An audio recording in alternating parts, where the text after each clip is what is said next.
한별은 석고대생의 경험이 없었다. 학교 다닐 때 미술실에서 비너스, 타비드, 아리아스, 줄리앙 등의 석고상을 보기는 했으나 미대 입시를 준비하는 친구들처럼 정식으로 그린 적은 없었다. 호기심에 자세하게 뜯어보기는 했었다. 다비드나 줄리앙은 미남이래서, 비너스와 아리아스는 미녀래서 요모조모 살폈는데 딱히 아름답다는 생각이 들지는 않았다. 실물을 직접 보지 않는 이상 미남, 미녀라는 세간의 평가에 동의할 수 없었다.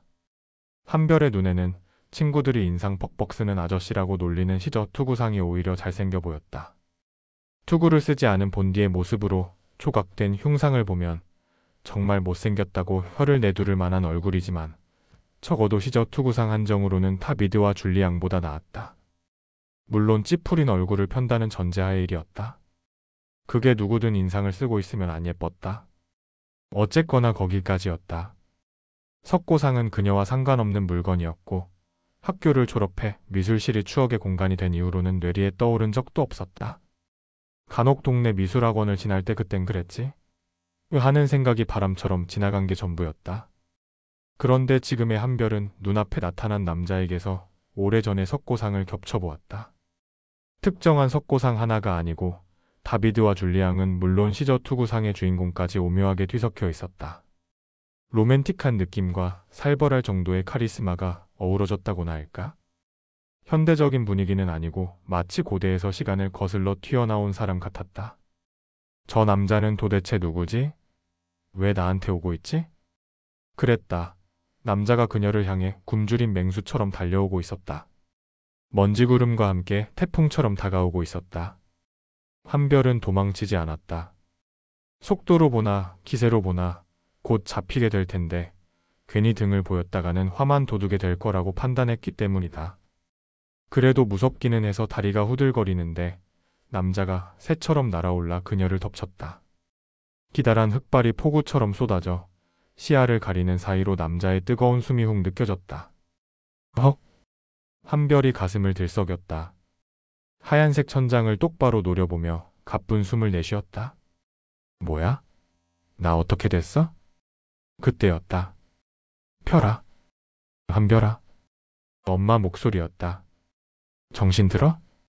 정신이 들다니, 그렇다면 지금까지는 정신이 나가 있었다는 뜻인가? 수많은 의문부호가 사방에서 튀어나왔지만 그녀는 이내 자신의 상태를 인지했다. 신부 대기실에서 의식을 잃고 쓰러지던 순간이 생생하게 재생됐기 때문이다. 눈동자 선명해지는 거 봐. 여보. 한별이 깼어요. 우리 딸 살아났어요. 살아났다니 그렇다면 죽을 뻔했다는 뜻인가? 그저 실신했을 따름인데 혹시 넘어지는 과정에서 머리라도 다쳤나? 하지만 눈앞이 하얘지다가 뚝 끊어졌을 뿐 통증에 대한 기억은 없었다. 도대체 무슨 일이 있었던 걸까? 시간은 또 얼마나 흐른 걸까? 순간 울음을 참느라 코끝이 빨갛게 달아오른 아빠와 눈물을 줄줄 흘리는 엄마의 얼굴이 그녀의 시야를 채웠다. 굳이 묻고 듣지 않아도 현재 상황이 무엇을 의미하는지 충분히 유추할 수 있었다. 백한별은 삶과 죽음의 경계를 헤매다 돌아왔다. 그것이었다. 의아했다. 혼절이 사경까지 갈 만큼 중대한 사유인지 납득되지 않았다. 하지만 그럴 만한 원인이 있었으리라. 아픈 데가 전혀 없었기에 기가 막힐 뿐이지만 어쨌거나 타당한 사유가 있었으리라. 그리고 그 원인과 사유를 곧 알게 될 것이었다. 아울러 염중한 순간에 어째서 남편의 존재감이 전혀 느껴지지 않는지 그 이유에 대해서도 곧 알게 될 것이었다. 병실의 문을 열기 직전까지도 정욱은 아버지가 한참 더 살 수 있을 거라고 믿었다. 100세 시대에 아직 70도 안 되었으니 떠나기에는 일러도 너무 일렀다. 복잡하게 진행됐던 여러 검사의 결과 역시 그렇다고 말해주었다. 원인을 알 수 없는 이유로 심장이 특이 반응을 보이는 것 외에 다른 문제는 나타나지 않았기 때문이다. 물론 바로 그 심장 때문에 입원까지 하기는 했으나 불치병과 난치병이 아닌 이상 의료진이 옆에서 보살피면 문제가 생길 리 없었다. 하지만 침상에 반듯하게 누워있는 아버지를 보는 순간 날카로운 절망감이 정욱을 휩쌌다. 죽음이 노인의 몸을 빠르게 잠식하고 있음이 훤히 보였다. 청년처럼 건강하고 정정하던 68살의 사내가 어느 날 갑자기 와르르 무너진다는 게 있을 수 있는 일인지 이해가 안 갔다. 징조라도 있었다면 마음의 준비를 했겠으나 너무도 급작스러웠다. 억장이 무너지는 건 그 와중에도 형형한 눈빛이었다. 영험함이 넘치는 법사다웠다. 누군가는 박수무당이라고 무시하지만 정욱이 아는 아버지는 존경받아 마땅한 철학자였다. 오래오래 건강하게 살면서 그를 찾는 사람들에게 정신적 지주 역할을 해줘야 했다. 정욱은 애써 미소를 지었다. 저 왔어요. 천장에 박혀있던 아버지의 시선이 천천히 그에게 돌아왔다. 좀 어떠세요? 간호사 말로는 죄는 지은 대로 가고 덕은 닦은 대로 갑니다. 정욱은 숨을 몰아쉬었다. 아들이 하는 말이라면 시답잖은 농담 한마디도 귀담아 듣던 아버지가 자기가 하는 말을 중간에 잘라먹은 것도 그거지만 갑자기 웬 존댓말인지 어안이 벙벙했다.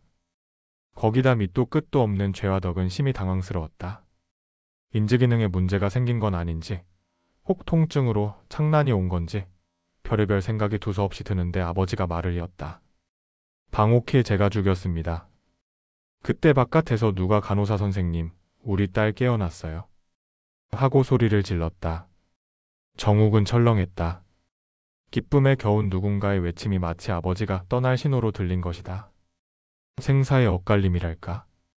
자신도 모르게 미간에 주름을 잡던 그는 아버지의 만족스러운 표정을 보고 당혹감에 말문이 막혔다. 방금 뭐라고? 기도드리던 곳에 묻었습니다. 그제야 정욱은 자신이 방금 들은 말이 방옥희 제가 죽였습니다. 임을 인지하고 뒤늦게 기절초풍했다. 옥희는 아버지의 제자였다. 혼자 사는 60대의 남자 스승과 혼자 사는 40대의 여자 제자라고 하면 색안경을 끼고 보기 마련이지만 두 사람의 관계는 오히려 싸늘한 편이었다. 곁에서 보고 있으면 조마조마했으나 배움이란 고된 법? 하고 일가라는 아버지의 가치관을 존중하기도 했고 공감과 동의 여부를 떠나 아버지의 영역에 끼어드는 건 역시 도리가 아니어서 모른 채 했다. 그런데 떠난 게 아니라 죽었다니. 심지어 죽인 사람이 아버지라니. 전하. 이건 또 무슨 소리인가 싶어 아연실색하는데 아버지가 여전히 미소를 머금은 채로 제가 저지른 죄는 수습하였으니 이젠 전하의 몫입니다. 하고 덧붙였다. 아버지. 예 전하. 35년간이나 전하의 아비로 사는 광영을 누렸으니 여한이 없습니다. 정욱이 아버지의 손을 덥석 잡았다. 이러지 마세요 아버지. 저 보세요. 환각에서 빠져나오세요. 제가 누구인지 똑바로 보시고. 환각이 아닙니다. 아버지. 그러하옵에도 전하, 아울러 바라옵건대 전하. 저를 영원히 용서치 마십시오. 시종일관 알아들을 수 없는 말만 하는 아버지 때문에 돌아버릴 지경이었으나 정욱은 이내 설득을 포기했다. 아버지가 그렇다면 그런 것으로 치는 편이 마지막에 대한 배려였다. 믿고 싶지 않지만 슬프게도 그의 직감이 그러라고 당부하고 있었다. 예 아버지. 그럴게요. 아버지의 입꼬리가 더 올라갔다. 살아오는 동안 그의 얼굴에서 본 것 중 가장 편안한 미소였다. 늘 그랬듯이 무난의 몸짓은 작은 손동작 하나에서도 우아함이 흘러넘쳤다. 한별은 기가 막혔다. 적어도 사람이라면 쭈뼛거리기라도 해야 했다. 머뭇머뭇이나 주춤주춤 같은 부사가 연상될 정도의 조심스러운 태도를 보여야 인지상정이었다. 그런데 너무도 태연해서 한별은 모욕당하는 기분이었다. 고작 저 정도 수준의 남자를 사랑했다니, 겨우 저런 남자와 한평생을 도모하려고 했다니, 자신의 몸이 종잇장이라면 찢어발기고 싶었다. 빤히 쳐다보자 무난히 저벅저벅 다가와 침상 아래에 무릎을 꿇었다. 하지만 그 행동 역시 절박해 보이기는커녕 극적 효과를 노린 연기로만 보였다. 심지어 뒤이어 나온 끝난 줄 알았어? 조차도 대사로 들렸다. 뭐가 끝난 줄 알았는데? 내 목숨이? 무난히 고개를 들어 그녀를 쳐다보았다. 내 건강이. 그렇게 결론 내기에는 너무 성급했다는 생각이 안 들어? 무려 17일이나 코마 상태였어. 그렇게는 생각 안 해. 오빠가 병실에 발을 끄는 시점은 그보다 빨라.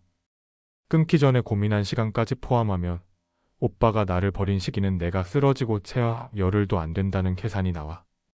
대부분의 코마는 예후가 좋지 않아. 그래서 빨리 포기하는 게 낫겠다 싶었어? 나도 괴로웠어? 한별이 창 너머를 바라보았다. 무슨 햇살이 창처럼 내리꽂히네. 결혼식이 그 지경이 되고 나서 어머니가 아프셔. 문안의 어머니가 알아누웠다는 소식은 한별도 전해 들었다. 대기실에서 쓰러진 신부가 들것에 실려 나간 직후 덩달아 혼절한 탓에 그런 난리가 없었다는 내용에 그녀는 복잡한 심사를 감추지 못했었다. 그도 그럴 것이 문안의 어머니는 시샘이 많았다.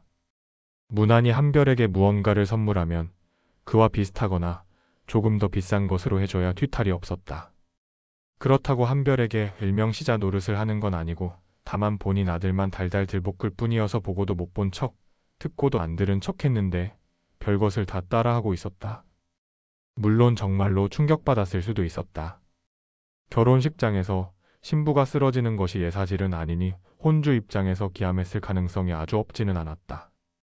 그럼에도 한별이 가장 먼저 떠올린 건 질투였다.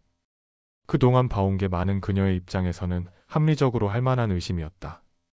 며느리가 좌중의 시선을 독점하는 건 결혼식 정도가 최선이었기에 그 이상은 견디지 못했다고 말이다. 시어머니 자리가 괴적으면 진즉에 결혼 자체를 엎어버리지 그랬느냐고 하겠으나 방금 말했듯이 시자 노릇이 없었다.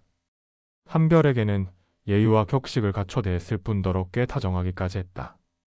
예비 시모에게 직접적으로 당한 게 없는 상황에서 연인 관계를 청산하기에는 무리가 있었다.